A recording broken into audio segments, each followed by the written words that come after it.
Are we Indians finally over settle abroad obsession? या बस हमें यहीं रुकने का एक stronger reason मिल गया है?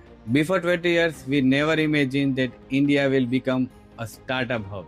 Because before that, success is simple. Get a degree, settle to US or UK.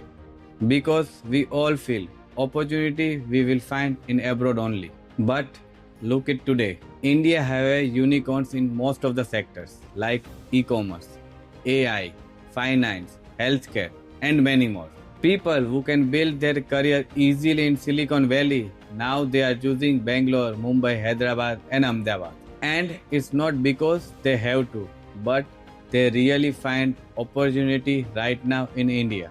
Earlier, our talent left India because they find a better system in abroad. But now, global companies build their team in India.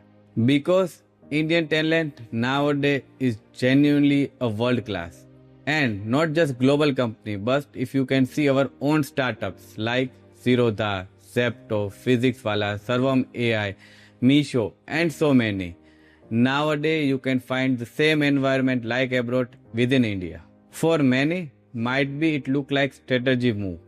And I know might be that obsession is still not gone 100%. But staying back in India is look like same powerful as like living in abroad. Let me know your thought, what you are thinking, abroad or India.